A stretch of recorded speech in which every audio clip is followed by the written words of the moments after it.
Warning, spoilers ahead. None of the material about to be shared is owned by me. This video is made out of admiration and love for both the Karate Kid trilogy and the Netflix series Cobra Kai. Thank you. And no mercy, bitches. Hey guys, my name is Andrew, and this is my feedback and review of episode 1 of season 3, Cobra Kai Aftermath. So for everyone that's been waiting for the new season of Cobra Kai to start, like myself, we've had to wait almost a year and a half since this has been delayed because of the YouTube Netflix transition, but we finally got season 3 underway, and I think it was a great start to the season. We get to know little bits of everything that's been going on. A full 2 weeks, only 2 weeks has passed since that big melee at the end of season 2, and we find out that we're in anti-karate mode. Anti-karate mode, anti-Miyagi, anti-Cobra Kai, anything related. We have that big parent-teacher conference, we have a little news conference, PSAs and stuff like that. So right now we're on the track where Daniel doesn't know what to do, which seems to be the trend throughout the seasons, where he thinks he knows where he's going and then he doesn't. He always, something comes up or he doesn't expect it, and it seems that at the start of season 3 we're right in that middle. He's in doubt mode right now, and not only because of the karate and Miyagi's name, but now the LaRusso name, because now LaRusso is affiliated with karate, is synonymous with karate. So now we are, the business is tanking, the car dealership, his marriage is already starting to feel the hit, much like it did in season 2. And we also see the change in the school. I mean, we get that big intro scene with the security guards. Now we got metal detectors. We got people checking the schools out now. And, we had a little teaser with the big Cobra Kai versus Miyagi-Do 3-on-3 right there. And, obviously tensions are still there. It's only been 2 weeks. But we also see that transition where now Hawk isn't the alpha at all in this school. He tries to play it up to his little freshman girls, but that doesn't work. And who gets the attention? The new guy, aka Meat, which I don't know if that's going to stay, but if it does, I'm for it. Alright, I'm all for Meat, Dimitri. But there's obviously a lot of residual feelings left over from that, so we get to see expand that hopefully a little bit more between Hawk/Eli and Dimitri. And one of the big things is this year, no Aisha. No Aisha, and it was already known through social media accounts that she was not going to appear in season 3. The only question was, how are they going to handle that? And quite simply, she moved. Her family took her out of the school because of all of the ruckus that went down at the end of season 2. And, it makes sense. It's not an unbelievable plot point. So, I mean, I wish it didn't happen. But, the producers have said in this Cobra Kai universe, you're never far away from a comeback, and you can see that because we got Uncle Louie back. Everyone's favorite character that I'm sure everybody wanted to see again. Uncle Louie's back. And on top of that, we have Yasmin. Yasmin has come back, and her hiatus was due to a trip to Paris, I guess. So we might lose him for a season. You never know. Might come back at the end of the next season. So who knows? But much anticipated return for Aisha. And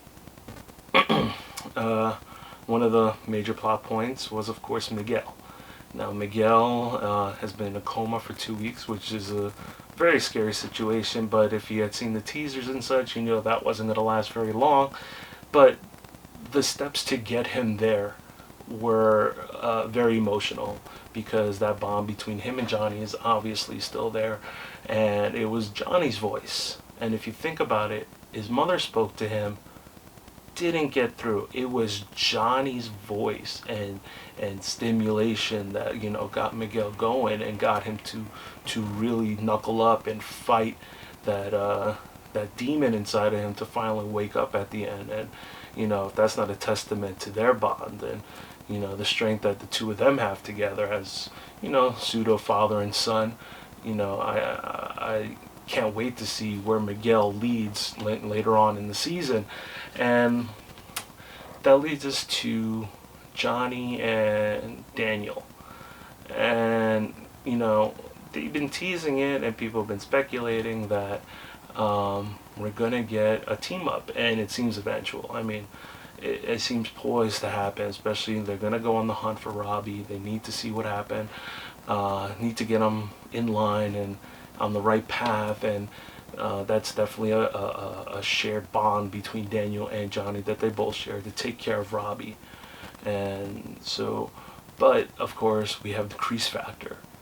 And with Kreese already pushing Johnny out of the Cobra Kai scene, that's only going to make the bond between Daniel and Johnny that much stronger.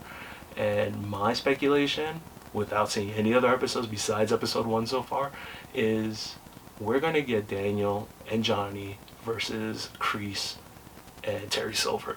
That's, Silver's been led up, he's been mentioned.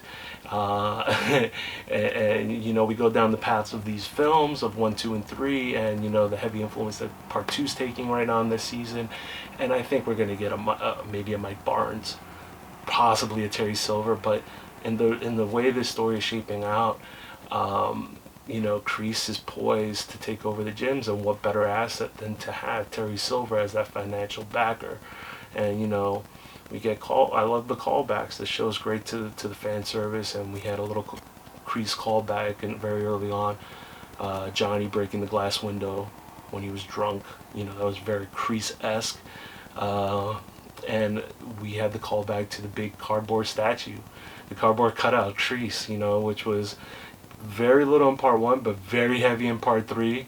Where he hides behind that before he unveils that he did not die, which is also another motif for Kreese, where he's dying, keeps reappearing. So, but that cardboard cutout was a great nod to the movies, of course, and I think that's the tease, is Terry Silver, Kreese teaming up against Daniel and Johnny. But we also got the tease for Daniel versus Kreese, and Kreese threw in that line that Miyagi said, bad student, only bad teacher. Teacher say, student do. And for Kreese to throw that out, he's always prodding Daniel with those Miyagi jabs. He's been doing it since he showed up. And you just want to see something happen. So, great start off the season 3, episode 1, Aftermath. And like I said, my name's Andrew. I love Karate Kid. I've loved it since I was a kid. I know there's a ton of other people who do these types of reviews, and I just say all the love to the show. That's what it is. It's love for the show. No hate to anyone. And I'll see you again for season 3, episode 2.